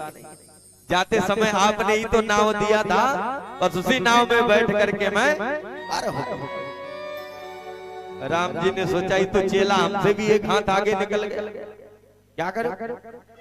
राघवेंद्र सरकार ने कहा बेटा आज फंसाऊंगा। हनुमान जिस पर माँ की कृपा हो उसका कोई बाल बांका कर सकता है। अभी अभी माता जी ने आशीर्वाद दिया कि अमर गुण निधि सुत हो करहु बहुत रघुनायक छो। तो जिस पर माँ की कृपा हो उसका कोई बाल बांका कर सकता है। राघवेंद्र सरकार ने कहा बेटा एक बात बताओ, जाते समय मेरी नाव में गए पर आते समय कैसे आए? हनुमंत लाल को लगा प्रभु आज मेरे पीछे ही पड़ गए, माता जी रक्षा करो। तो माता जानकी के चरणों का ध्यान करके बोले प्रभु उसमें भी हमारा कुछ नहीं। बोले क्यों? बोले मैं जैसे ही लंका में पहुंचा तो जो नाव आपने दिया था मैंने माता जी को दे दिया। चकाचक फल खाया तब याद आया कि हमें यहाँ से जाना भी तो है। तो माता जी के पास पहुंचा, बोला माँ मुझे जाना है। मैया ने कहा बेटा आते समय पिता की नाव में आए हो तो जाते समय माँ की नाव में जाओ। तो मैया ने तुरंत दे दिया। क्या बाबा ने लिख दिया कि चूड़ामणि उतरता बदया हो, चूड़ामणि उतरता बदया हो, चूड़ामणि उतरता बदया हो, चूड़ामणि उतरता बदया हो, हर्ष समेत पवन सुत धर हो, हर्ष समेत पवन सुत धर हो, हर्ष समेत पवन सुत धर हो। हनुमंत लाल ने कहा प्रभु उसमें भी हमारा कुछ नहीं। जाते समय आपकी नाव में गया, आते समय माता जी की नाव में आया, तो फिर मेरा क्या है? राघवेंद्र सरकार ने विचार किया ये तो चेला हमको ही पराजित कर देगा, क्या करें? पर राघवेंद्र सरकार ने विचार किया बेटा तुझे फंसा करके छोड़ूंगा। हनुमंत लाल बोले प्रभु जिस पर आपकी कृपा हो कोई पराजित कर सकता है। राघवेंद्र सरकार ने पूछा बेटा वो सब बात ठीक है, जाते समय मेरी नाव में गए, आते समय माँ की नाव में आए, पर एक बात बताओ दूत का उतना ही कार्य है जितना मालिक कहे। तो मैंने तो कहा नहीं था कि लंका जला देना, तो फिर लंका क्यों जला दिए? क्यों जला? हनुमंत लाल समझ गए अब नहीं बचने वाला। तुरंत राघवेंद्र सरकार के चरणों का ध्यान किए, बोले प्रभु उसमें भी हमारा कुछ नहीं। जैसे ही मैं समुद्र लांग करके लंका में पहुंचा तो शोक में बैठी जानकी मैया के वृक्ष के नीचे अशोक के ऊपर मैं बैठ गया और रावण आया न जाने क्या क्या कह करके चला गया। उसके जाने के बाद तो चमत्कार हो। राघवेंद्र सरकार ने पूछा क्या हुआ? हनुमंत लाल हाथ जोड़ करके बोले प्रभु जैसे ही रावण गया तो आपके चरणों की दासी आ गई। कौन? बोले त्रिजटा नाम राक्षसी और राम चरण रति निपुण विवेका। आपके चरणों की दासी जिसका नाम था त्रिजटा आई, सबको बुलाया इधर आओ। बोले क्या हुआ? बोले आज मैंने एक सपना देखा। क्या? बोले सपने बानर लंका जारी और जातो धान सेना सब मारी। मैंने सपना देखा। क्या देखा? तो हनुमंत लाल विचार करने लगे प्रभु मैं अशोक वृक्ष पर बैठ करके विचार कर रहा था कि उसने तीसरी चौपाई कह दिया कि यह सपना मैं कहूं पुकारी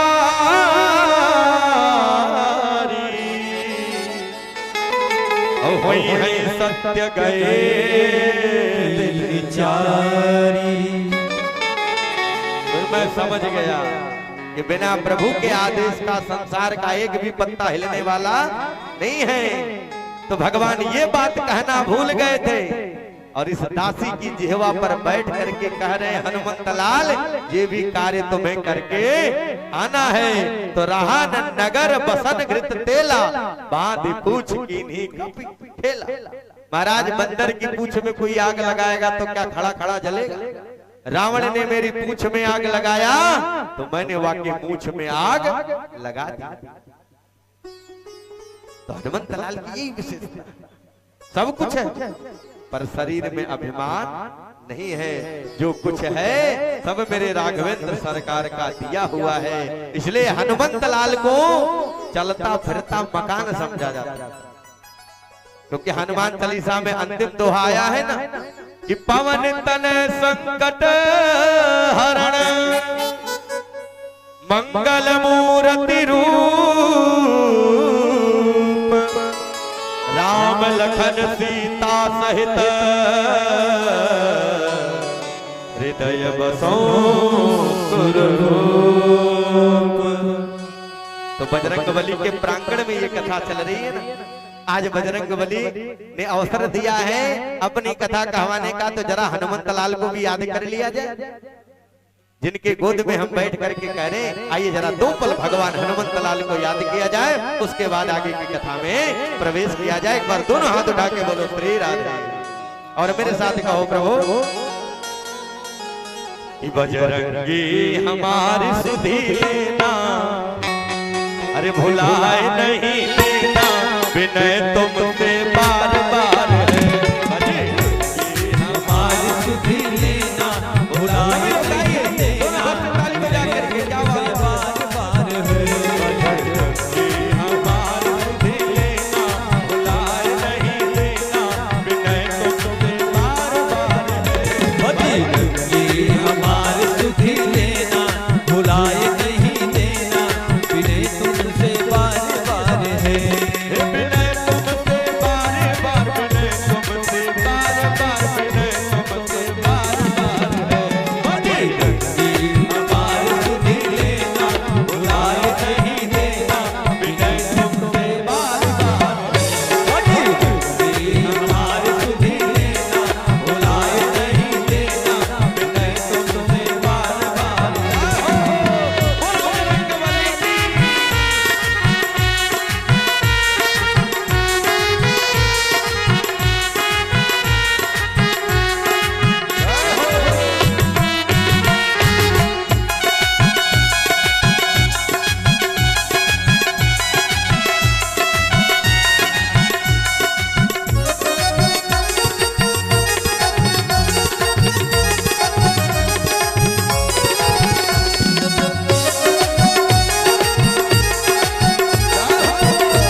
हनुमंत लाल से प्रभु क्या करना, जब रामा नगरिया में जाना वहाँ मेरी भी चर्चा चलाना।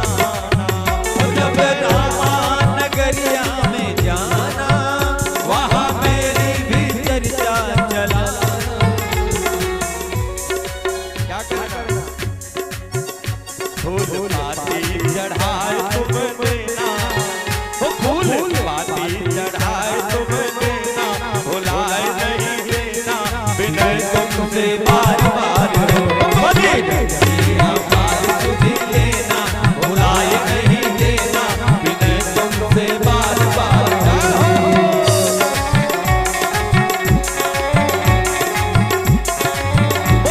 बजरंगबली की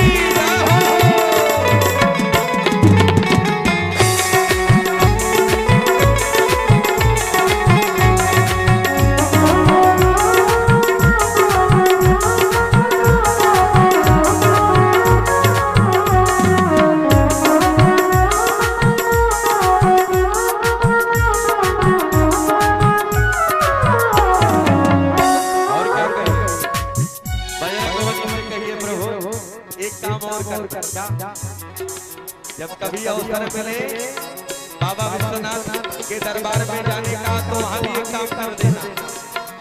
जब बाबा नगरिया में जाना वहां मेरी भी चर्चा चलाना। जब बाबा नगरिया में जाना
परीक्षित जी महाराज गंगा घाट पर आए, संतों के सामने प्रश्न किया, महाराज बताइए मरणासक्त जीव को क्या करना चाहिए। अंतिम प्रश्न है, मात्र 15 मिनट का टाइम दीजिए, उसके बाद भाव से विराम देंगे। जैसे ही महाराज परीक्षित जी के ने प्रश्न किया तो नगर ग्रामों में भ्रमण करते हुए सुखदेव बाबा आ रहे थे, और जिस गांव में पहुंचते लोग ताली बजा करके हंसते, नंगा बाबा आ गया, नंगा बाबा आ गया। पर सुखदेव बाबा इतने मदमस्त कि किसी के बात का ध्यान नहीं देते। कोई पत्थर मार रहा, कोई नंगा बाबा कह करके चिल्ला रहा, कोई कुछ कहे, अपने राम से क्या लेना देना, जब अपने राम तो भगवान के भजन में मस्त। और जैसे सुखतीर्थ गंगा घाट पर पहुंचे, जितने भी संत थे सुखदेव बाबा को देखे तो चरणों में गिर पड़े। परीक्षित जी भी चरणों में गिर पड़े और दिव्य आसन दिया। ऐसे ही आसन बना था, बैठाया और पंचोपचार पूजन किया।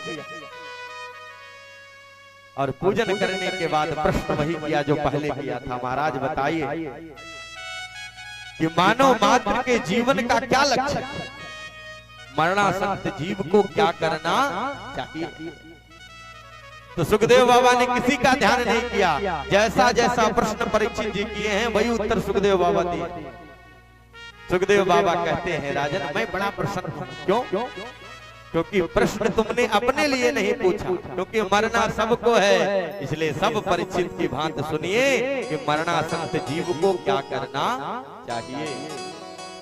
सुखदेव बाबा कहते हैं, राजन कि बरियाने सुते प्रसन्न कृतोलो कहता नृपः। हे राजन, तुमने बड़ा ही सुंदर प्रश्न किया है, इसलिए ध्यान से सुनिए। वैसे तो मनुष्य के पास समय नहीं है, प्रातः काल हुई, गाड़ी स्टार्ट कहाँ, हाय के चक्कर कहाँ मिल जाए, किसका मिल जाए। दिन भर हाय हाय के चक्कर में रहा, रात्रि में आया, 20 रोटी खाया, खर्राटे मारा, फिर प्रातः काल हुआ, नहाया, फिर गाड़ी स्टार्ट। तो फिर भगवान का भजन कब करोगे। इसलिए मरणासक्त जीव को चाहिए परीक्षित कि भगवान से प्रेम करे। अगर प्रेम नहीं है तो उसका कल्याण होने वाला नहीं। तुम्हारे पास तो 7 दिन है, तुम क्यों चिंता करते हो। अरे खटवांग नाम के राजा थे, जिनको एक पल में मुक्ति मिल गई, तुम्हारे पास तो 7 दिन है, और चिंता मत करो। 7 दिन में मैं तुम्हें मृत्यु क्या है इसका ज्ञान प्राप्त कराता हूं। तो मरणासक्त जीव को क्या करना चाहिए। तो सुखदेव बाबा परीक्षित से कहते हैं, परीक्षित जिसे यह पता हो कि हमें 7 दिन में मरना है, उस व्यक्ति को 3 चीज जीवन में उतार लेनी चाहिए, और ये 3 चीज जीवन में उतर जाए तो समझ लेना हमारा कल्याण हो गया। एक बार दोनों हाथ उठा के बोलो श्री राम। पहला चीज क्या है, बोले जिता सनो जितत श्वासो जित सबको जिते।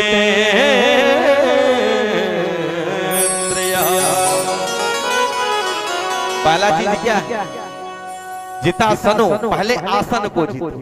जो हम बैठे, जो आसन आपको सुखमय लगे, पहले 15 मिनट, फिर 20 मिनट, फिर आधे घंटे, फिर 1 घंटे धीरे धीरे बैठने का अभ्यास डालो। जिस दिन 3 घंटे का आसन पर बैठ जाओगे तो समझ लेना पहला काम हमारा हो गया। दूसरा चीज, श्वास जीतो। ये श्वास जो आती है ना, ऐसा नहीं कि हाँफते रहो राम राम राम, ऐसा नहीं, भगवान का नाम ले रहे हो, इंसान नहीं। तो श्वास कब आपके बस में होगा, जब आप अनुलोम विलोम करोगे, बाबा रामदेव की तरह अनुलोम विलोम। और जिस दिन आपकी श्वास आपके बस में हो जाए तो समझ लेना दूसरा काम भी हमारा हो गया। पर ये तीसरा काम बड़ा कठिन है महाराज, ये जल्दी बस में नहीं होता, क्योंकि इस इंद्रियों से तो बड़े बड़े यमलात्मा विमलात्मा नहीं बच पाए। अगर हम आप बच जाएं तो भगवान की कृपा मानो। ये इंद्रियों के बस में ही हम गलती काम करते हैं। इंद्रियां जैसे नचाती वैसे ही तो नाचते हैं। अगर इंद्रियां आपके बस में हो जाएं तो इंद्रियां कब आपके बस में होगी? जब इस माधव की कृपा होगी तब होगी। पर आप कभी समय मिले तो विचार करिए, शरीर में जितनी भी इंद्रियां हैं किसी से भी सुगंध नहीं निकलती, सबसे दुर्गंध निकलती। फिर भी शरीर को अपना माने बैठे, हमारा है, मेरे जैसा कोई पहलवान नहीं, मेरे जैसा कोई विद्वान नहीं। ये मैं ही जीव के पतन का कारण। और इंद्रियां आपके बस में कब आएंगी? जब भगवान की कृपा बन जाएगी तब आ जाएगी। बोलो राधे। उदाहरण से देखो, एक राजा थे महाराज, और राजा के यहाँ एक बकरा रहता था। राजा ने गांव में ढोढोरा पिटा दिया, भैया इस बकरे को जो तृप्त कर देगा उसे मुंह मांगा इनाम दिया जाएगा। तो गांव वालों ने सोचा, बकरे को तृप्त करना कौन सी बड़ी बात है, अरे खूब चकाचक माल खिलाएंगे तृप्त हो जाएगा। गांव वाले लेके और चकाचक सुंदर हरी भरी घास में बांध दिया, बकरा खूब चरा और सायंकाल लेकर के आए, महाराज ये लो बकरा तृप्त। राजा ने कहा तुम्हारे कहने से थोड़ी, पहले परीक्षा लेंगे, अगर तृप्त होगा तो इसकी परीक्षा हो जाएगी। तो राजा तुरंत सिंहासन से उठे और हरी भरी घास लेकर के पहुंचे। तो बकरा कितना भी खाया रहे, जब हरी घास देखा तो मुंह मारने लगा। राजा ने कहा तो फिर गांव वाले परेशान, किया क्या जाए। तो वहीं एक संत खड़े थे, संत समझ गए इसको कौन वाला चारा चाहिए। बोले महाराज एक अवसर हमें भी दिया जाए। राजा ने कहा आप? बोले ले। संत ले गए बकरे को और हरी भरी घास में बांध दिए और एक 10 हाथ का डंडा ले और खड़े हो गए। जहां ही बकरा घास में मुंह मारता सोई एक डंडा धमक देते। तो बकरे को लगा आज तो गजब पूरे फंस गए। जहां जमीन पर घास लेने के लिए मुख में सिर नीचे करता सोई तुरंत संत डंडे से प्रहार कर देते। अब बेचारा घबरा गया, कहां आज फंस गए। सायंकाल का समय हुआ, संत लेकर के बकरे को आए, महाराज ये लो बकरा एकदम तृप्त है और पीछे पीछे डंडा भी लेकर के। अब बकरा को लगा आज तो पूरे फंस गए। राजा बोले महाराज ऐसे थोड़ी मानेंगे, परीक्षा लेंगे। अब राजा हरी भरी घास लेकर के सिंहासन से उठे, जैसे ही बकरे के सामने की सोई बकरा पीछे देखा तो महाराज ने कहा बिल्कुल मत छूना। ठीक उसी तरह से माए बाप हमारी आपकी इंद्रिय, अभी आपने भोजन किया, भोग विलास किया, 2-4 घंटे बाद होगी फिर खाया जाए, फिर कुछ किया जाए। तो इस पर जब तक लगाम नहीं चढ़ेगा महाराज तब तक कल्याण होने वाला नहीं है। क्योंकि संत कहते हैं कि देखना इंद्रियों के न घोड़े भगे, इन पे संयम के हरदम ही कोड़े लगे। बस यही गीत तुम गुनगुनाते चलो, कृष्ण गोविंद गोपाल गाते चलो। अगर इंद्रियों को माए बाप आप अपने बस में करना चाहते हैं तो भगवान रूपी जो घोड़े हैं, भगवान रूपी जो घोड़ा है उस पर प्रहार करते रहिए, तो इंद्रियां अपने आप ही आपके बस में हो जाएगी। बड़ा दिव्य सुखदेव बाबा परीक्षित जिसे कहते हैं राजन, ये तीनों चीज आपके जीवन में आ जाए तो समझ लेना आपका कल्याण हो गया। पर आना नहीं महाराज, प्रयास तो हम करते हैं पर हो नहीं पाता। सुखदेव बाबा कहते हैं फिर भगवान के चरणों का धीरे धीरे ध्यान करो, एक एक अंग का ध्यान करते हुए जिस दिन भगवान का पूरा शरीर आपके हृदय में, आपके मन में बन जाएगा तो समझ लेना हमारा समय पूर्ण हो चुका और उस दिन तुम्हारा कल्याण हो जाएगा।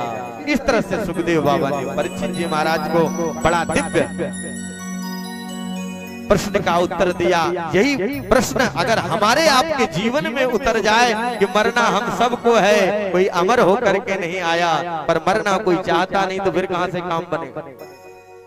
इसलिए दिया हुआ बल, दी हुई बुद्धि सब भगवान का है, हमारा कुछ नहीं है। जिस दिन ऐसा अनुभव होगा परीक्षित, तुम्हारा कल्याण हो जाएगा। बोलो राधे। उदाहरण से देखो, एक छोटा सा उदाहरण और समझ लो। एक के बगल जीरो रखोगे तो कितना होगा, जरा जोर से बोलो। 10। 10 के बगल जीरो रखा तो कितना हुआ, 100। 100 के बगल जीरो रखा तो 1000। अब जीरो अपने अभिमान में आ गया, देखा मेरी बदौलत 10,000 हुआ। तो जो प्रारंभ में एक बैठा था बोला भैया तुम ही बड़े बाप के, हम चले। तो एक चला गया तो बताओ कुछ बचा? बोले क्या बचा? बोले 0/0। ठीक उसी तरह से माई बाप, राम नाम का अंक प्रारंभ में बना रहेगा तो आप जितना दान करोगे, धर्म करोगे, कर्म करोगे, सब जीरो की तरह जुड़ता चला जाएगा। और जहां आया अभिमान वहां से भागे भगवान। इसलिए दिया हुआ सब भगवान का है। ऐसा अनुभव करके अपने जीवन को भगवान के चरणों में लगाओ। बोलो वृंदावन बिहारी लाल की जय जय। अपनी वाणी को विराम देता हूँ। और कल सती महारानी का चरित्र है, ध्रुव जी की कथा है और अजामिल की कथा, षष्ठम स्कंद तक की कथा है। आइए भाव से 2 पल भगवान के मंगलमय नामों का स्मरण करें, उसके बाद आरती करके प्रसाद लेकर के हम आप गंतव्य को प्रस्थान करें। भाव से बोलो श्री राधे। तो बड़े भाव से संत गा रहे हैं श्री राधे। आइए सभी लोग खड़े होकर के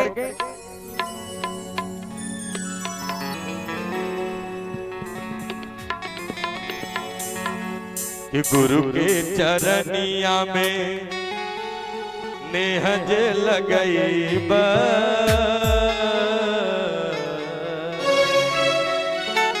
कि गुरु के चरनिया में नेहज लगई बा, तो माटी के तन पाके फिर नहीं आईबा।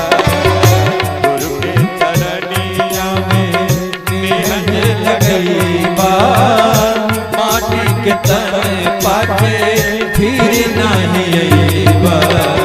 गुरु के चरनिया में नेहज लगई बा, माटी के तन पाके फिर नहीं आईबा।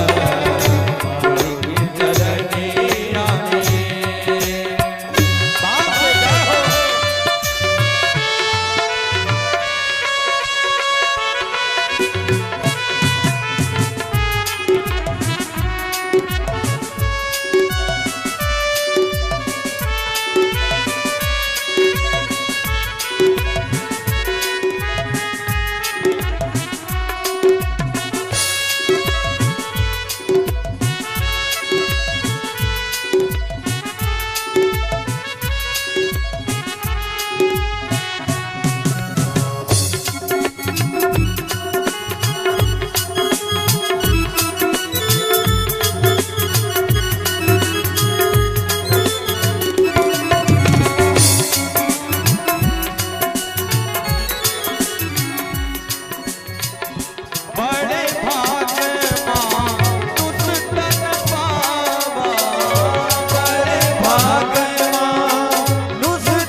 तो फिर ना पछतैबा, कि बीतल उमरिया तब फिर पछतैबा, कि माटी के देह पाके फिर नहीं आईबा। गुरु के चरनिया में नेहज लगईबा, माटी के तन पाके फिर नहीं आईबा। गुरु के चरनिया में नेहज लगईबा, माटी के तन पाके फिर नहीं आईबा। बोल सद्गुरुदेव भगवान जय जय। वाणी को विराम देता हूँ। भैया कुछ बताना चाहते हैं, सुन लो।